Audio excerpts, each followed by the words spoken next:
Hey, you guys, welcome back to another episode of Gabby Hour. For those who have lost count, it is episode 5, which is crazy. And I'm so glad that I've been able to introduce you to these incredible people that I've met in the sports media industry and able to share their stories and just catch up with them as well during this show. Now, this person on episode 5 is someone that I really value the connection of, and he's a friend of mine. And this is someone that went to Brown. I met at ESPN, and he's an ESPN legend. So that narrows the list down a little bit. So I'm super excited to show you what we talked about, who this person is. So without further ado, let's give him a nice warm welcome to Gabby Hour.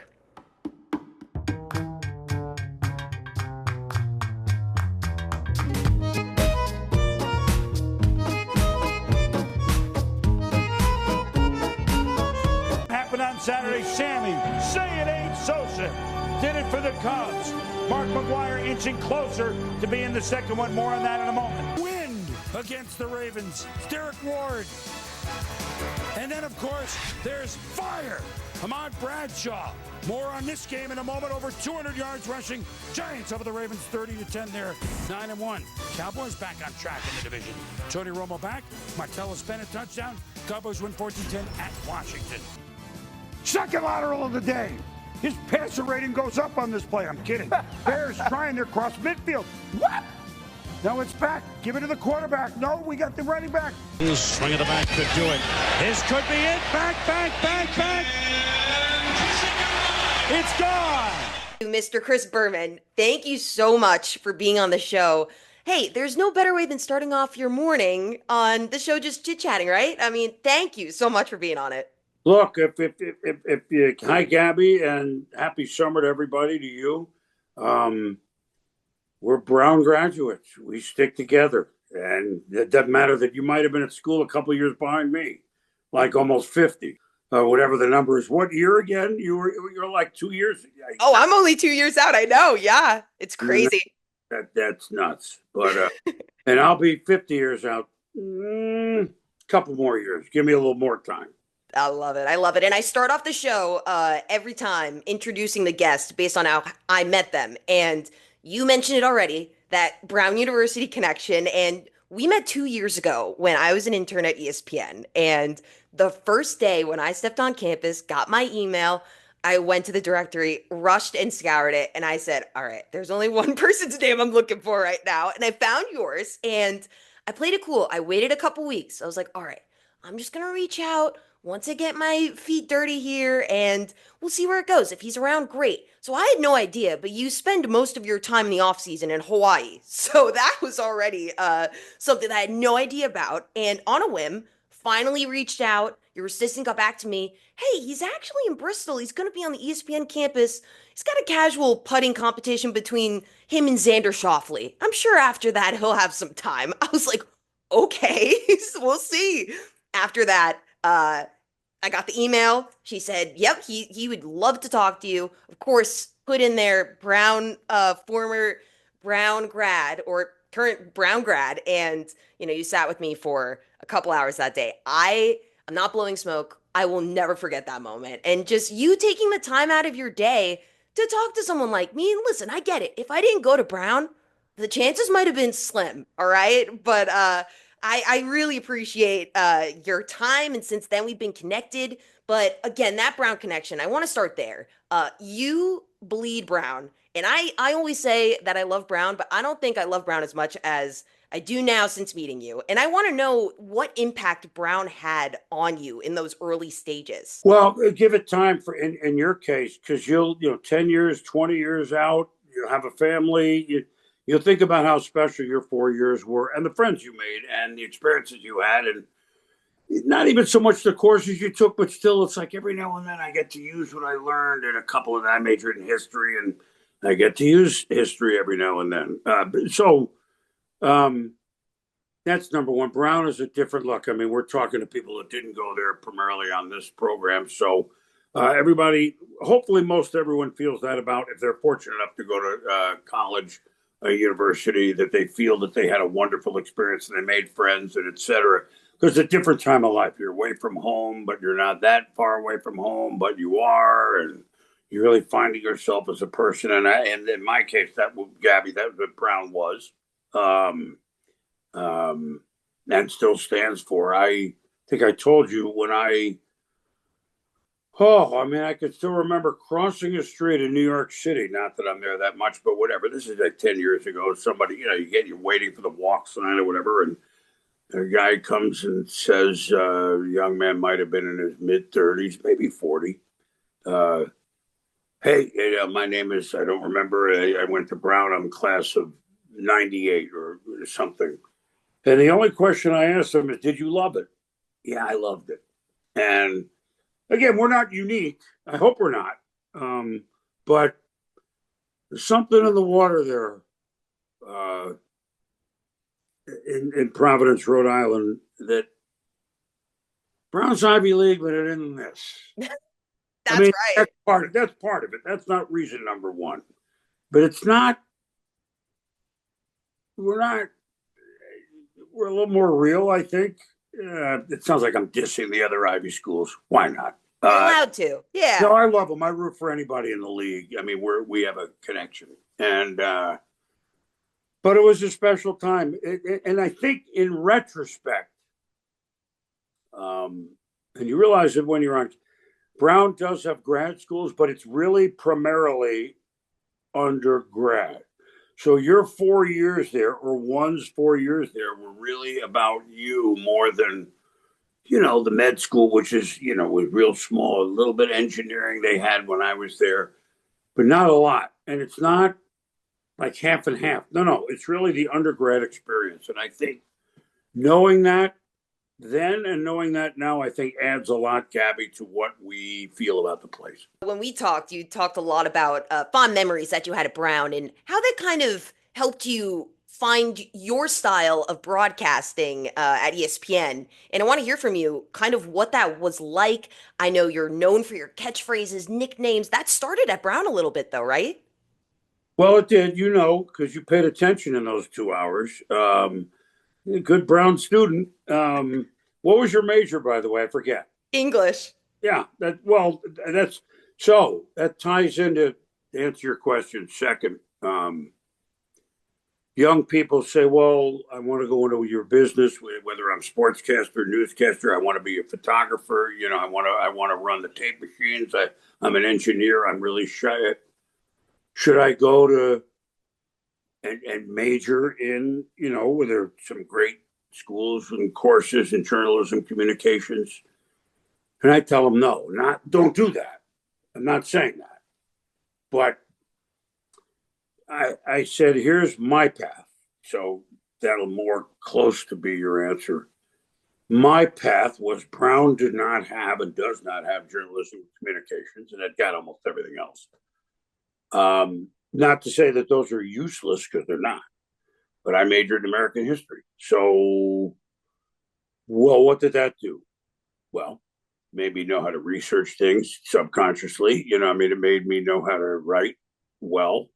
A lot of 40-page papers, a lot of them on the typewriter. You guys have it easy. We had the typewriter, all right, and not the easiest.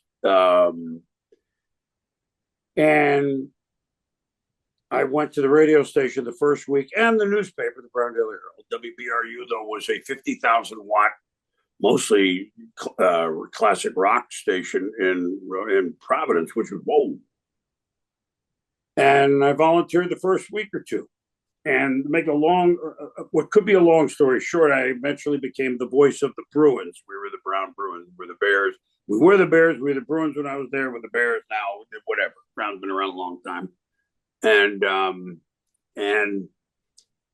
I found what you find, whether it's volunteering for the radio station, whether it's playing in the band, whether it's acting in a play, whether it's being a member of the swim team, knowing that, well, what am I going to do with this past this? No, but I'm competing now. You find out that those things, you're not doing it because a course requires it. You're doing it because you love it. And if you liked it but didn't love it, you might not take time away from being a student. All right, we're having a party, and well, I got to go. We got to meet at Dartmouth at Hanover, or as I affectionately call it, Hangover, New Hampshire. So um, so you find out you don't have to go to an Ivy League school to volunteer for whatever they have now. Cable TV on the. And I became, now we were not on 50,000 watts. We were on like in the wires of the dorms. I mean, who listened to an away football game? We might have some because it was on a commercial station. It wasn't about that. I was doing it. I was in the middle of it. I roomed with 3 football players. I knew more about that team than I'd have any other team since. And I'd like to think I know something. So I found that I loved it and wanted to get into it. And so, therefore, not journalism, communications, bad. Might help you get your first job. Might, probably will. After that, don't know.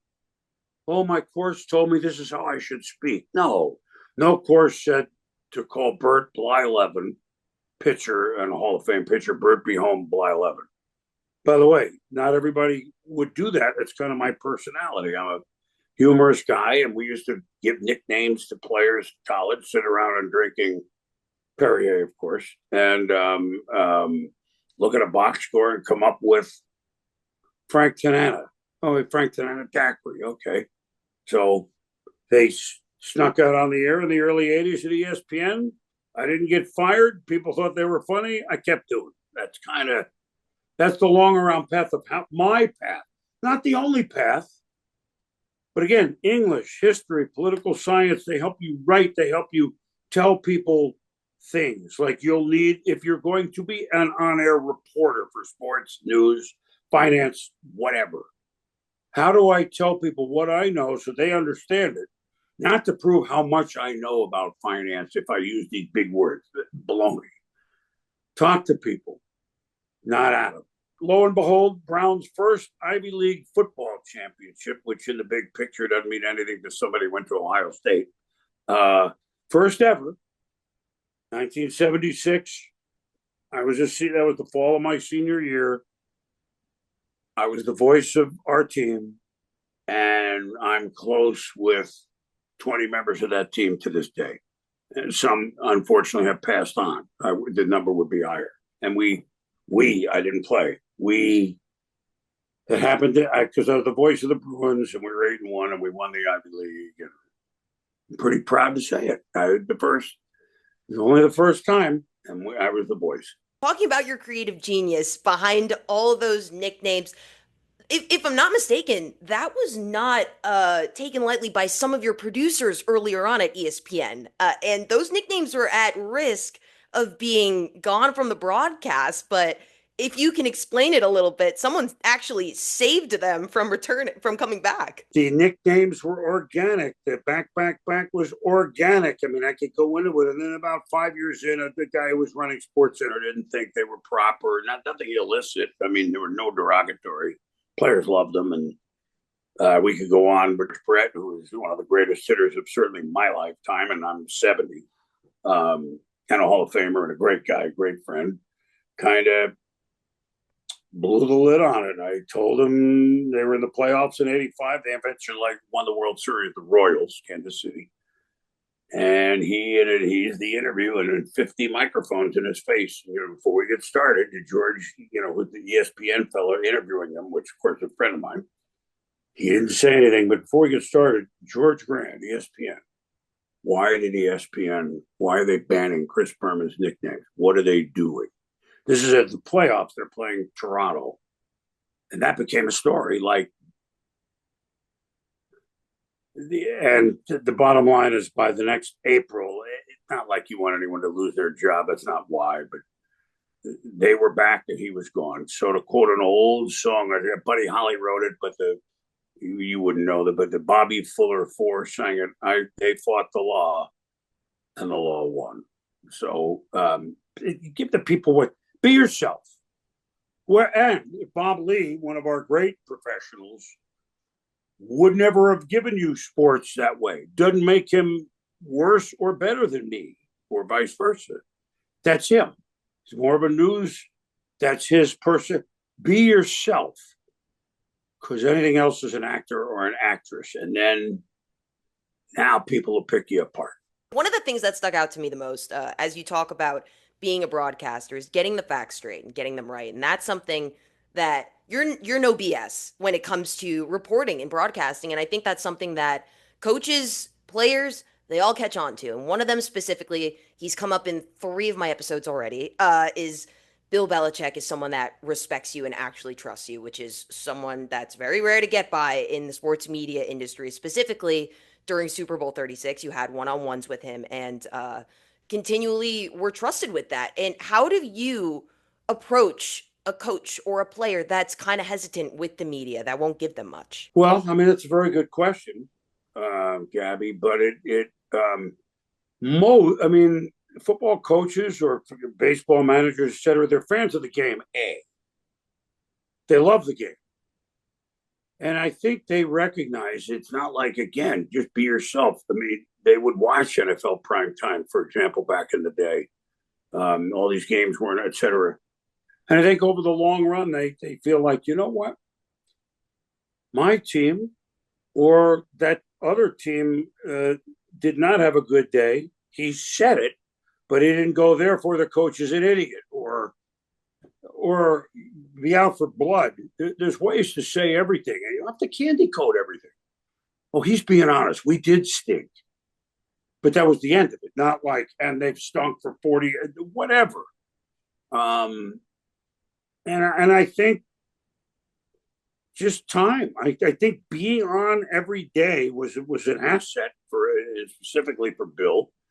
And he would tell me way back when, you have no idea, we were an assistant coach with the Giants, and we would run home with our 3 kids and make sure we'd play at 1 o'clock mostly then. There weren't games every day of the week, every time of the day, whatever. There weren't a game for Brazil. We'd watch NFL Primetime just because we wanted to see what happened in the league. We had no idea other than Arizona 30, Seattle 28. Okay, fine. So I think you could tell. And I like to think it's when your interests are similar and when you're honest about it, that's got to help you. I mean, it's got to, by the way, you want to be honest to your viewer. That's your first thing, not suck up to a coach or a manager or a player so that they'll save the nicknames, George Brett. Like, not, it just worked for me. I'm a little more gregarious or humorous or upbeat than some. Doesn't make me better, worse, me. And I think that's advice for any young or older person in the business. Just you have to trust what you're saying, believe what you're saying, and therefore trust that other people are going to go, you know what? I might disagree with that opinion, but their facts were right. Like an umpire. I was told by major league umpires, maybe not everyone, you know what? You always give us a fair shake. We blow a call, and we realize it a day later. Like you said, yeah, they might have missed that. That was a fair ball. I'm making it up, but you don't harp on it. The next night, if we hustle down the right field line to call a play like that fair or foul, you also tell us, look at Terry Tater running down the right field line to get that call right. We all know that. Like, I didn't say it so that all the umpires would know that I'm. And then he told me about 25 years ago, even if the pitcher's ready to go and you're doing the game and they're still in commercial, we'll go dust the plate. You won't miss a pitch. There are others, they might miss a pitch. Interesting. That's the respect you earn right there. And I like to think you're a straight shooter. It's that New England charm, right? I love it. It works for you. Going into all of the sports that you've announced, commentated, is there a favorite that you have that you love doing? I know you do a lot of NFL. You've done a ton of MLB, but is there any that's really a favorite of yours? If you're a sports fan, you don't necessarily love them all, but you like them all. And here's what I learned at ESPN, and I'll answer the question. In the early days, we didn't have what we had on for programming was, I'm not saying goofball stuff, but sports that weren't early day. We had some college hoop, and we had NASCAR. And I'm the Northeast. I'm not NASCAR, but I grew to respect the fans lived and died with this on Sunday when there was rain at Bristol, Tennessee, and they blew out the switchboard calling, "Where's the race?"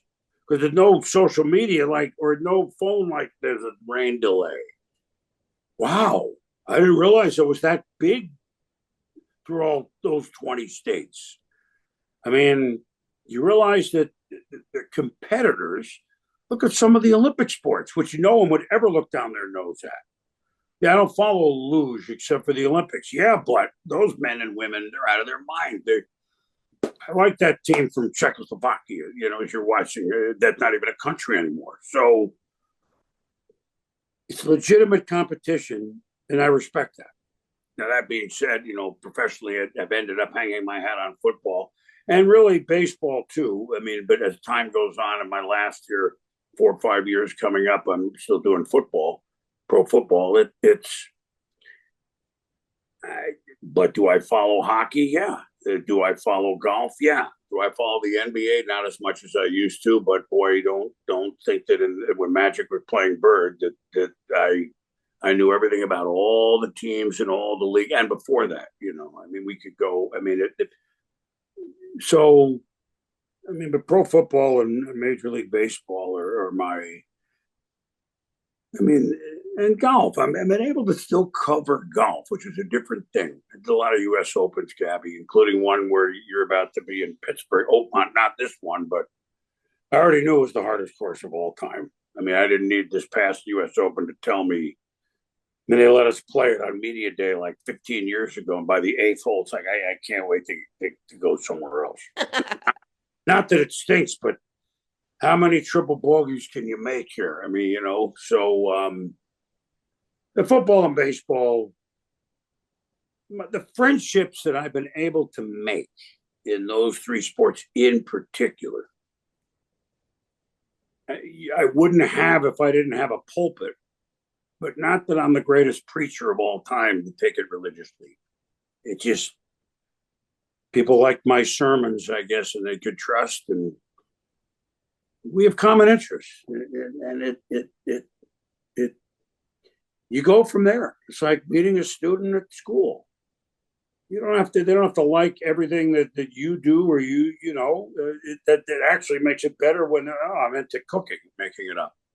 Like, oh, I grow a garden. Really, I never did. Well, that's interesting, but there's some common ground. And sports is one of the great melting pots of all time for common ground. And in this day and age, we need more of it. You did mention friends, and I know you're an impartial reporter, but is there anyone in particular, or a few, that you look fondly on as someone that you like both on and off the field? It's a long list.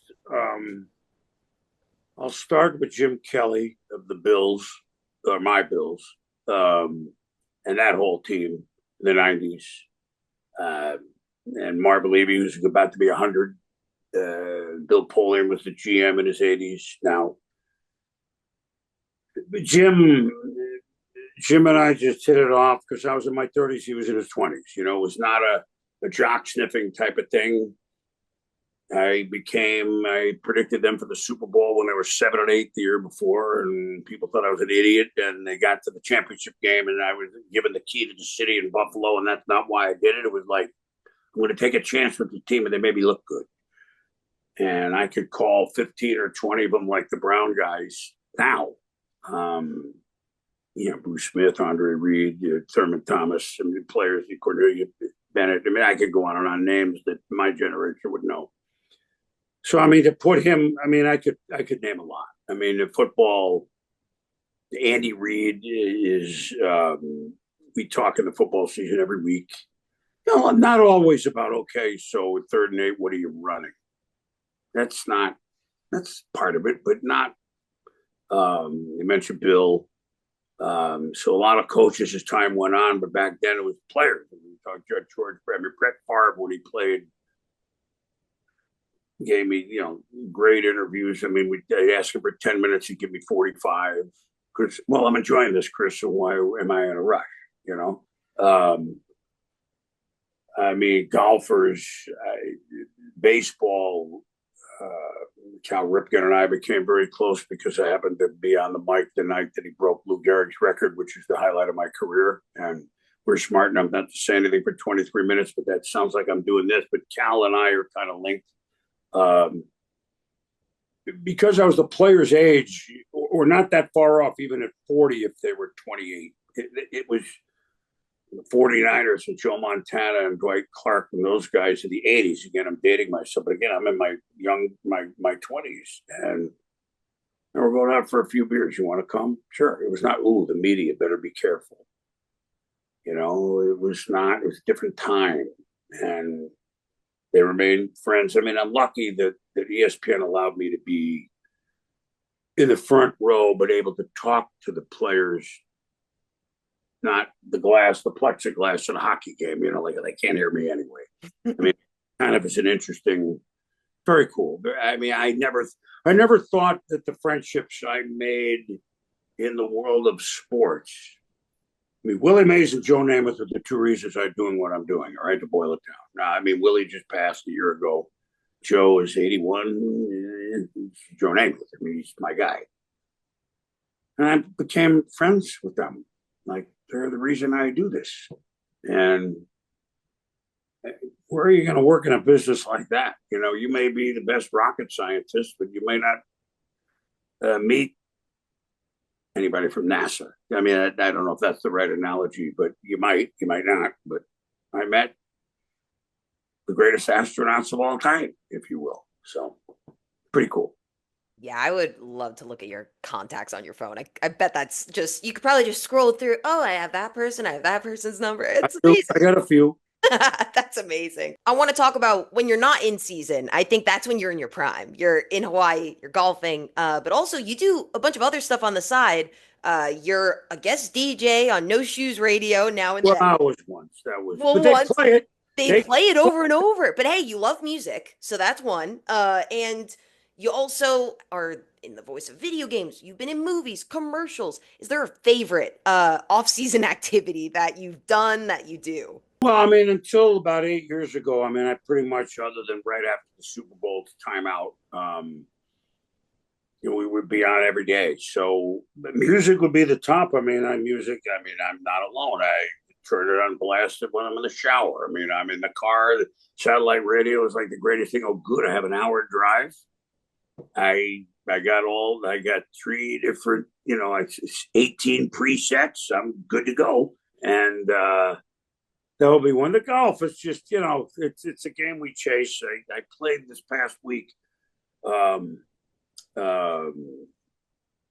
It was 100 degrees. I don't know why I did, but I actually said, well, maybe because I could beat the temperature today. So, which I did. But I mean, whatever. 88 and 107 degrees. That was on Tuesday. Like, what are you, an idiot? But I like to swim. That's how I've kind of dropped some pounds in the last 5 years, primarily the last year or two, which is, you know, I turned 70. The goal is to live, right? So, I, like when I'm in Hawaii, I swim a half a mile every day if I can, unless I'm golf, and then I'll just kind of fool around in the pool. But Hawaii was where my late wife and I, you know, we built a home, it's Hawaii. I mean, I'm not there. I'm there about 9-10 weeks a year. The bad news is when my 7 or 8 after the Super Bowl are over, I only got a couple left. So, because I'm still working and living in Connecticut, and of course now here's the phone. It usually never rings at home. I turn the ringer off. So if you got to stop this, I'll kind of banter on. You end up editing it or whatever, and hopefully it's the other machine, so you won't hear like somebody looking for money at 10 a.m. when we're doing this. You know, so I'm not. I don't have. You know, I'm not into flying a plane, you know, or I can't wait to go fishing. I mean, all those things are great. Or be on a sailboat. I mean, I go on them, but I own a boat. I don't own race car. I'm a pretty simple guy when it comes to that. I like peace and quiet, Gabby. Maybe because I'm in the spoken word mode, and but I'm also certainly uh, inspired by young people because that was me once. And to turn it around, like, why we meet? Yeah, Brown, and so okay, and you're sharp and you're ambitious and you got a lot going for you. And but people did that for me when I was nothing, and I use that in, I don't know that I'm something, but I was certainly nothing. Okay, and I remember the old sportscaster. I'm sure he's passed now. He has to. Chris Clark was the dean of the Providence, Rhode Island sportscasters at the time. And I went in to, not to interview with him, but he said, if you want to come down to the station, I'll give you an hour and we'll do it to like you and I might have had. And he gave me advice that I give to every young person looking for a job, and it doesn't have to be in our business. He goes, don't be afraid to be a little bit pushy, but don't be a pain in the butt. And only you know where to draw the line. I took that as a senior at Brown, and I'm reciting it to you as a 70-year-old. So others might see it, and they got to know you're out there. But if you let me know every day you're out there, come on. So, great advice. You're just so good at your job that you took my final answer. That was just any words of wisdom that you got to close this off. And we're timing it out perfectly. That's all I got. Mr. Chris Berman, thank you so much for your time. It was so great to catch up with you, learn the ins and outs, and especially all the great words of wisdom for you. So Well, thank you so much. thank you, Gabby. Congratulations on on your new life, and both professionally and personally. And the only advice I'd give to everybody, the last sentence would be, sometimes, you get to be 30, 32, 33. I followed my passion. It didn't quite work. I wanted to be a musician. Oh my God. I can't wait tables anymore. You tried. You won't look back at your life knowing, I wonder if I would have been good at this. There's certain circumstances sometimes you don't get that chance. But I think if you want to know, even if the ball didn't bounce your way and you were good enough. I'm 30, I got a baby, he's not healthy, whatever. But you gave it a shot. If you don't do it in your 20s, you'll wonder for the rest of your life. You don't want to wonder. That'd be what I would say. Man, you're the man. Mic drop right there. Oh my gosh. Thank you so much for your time. This has been awesome. All right, Gabby, good to see you.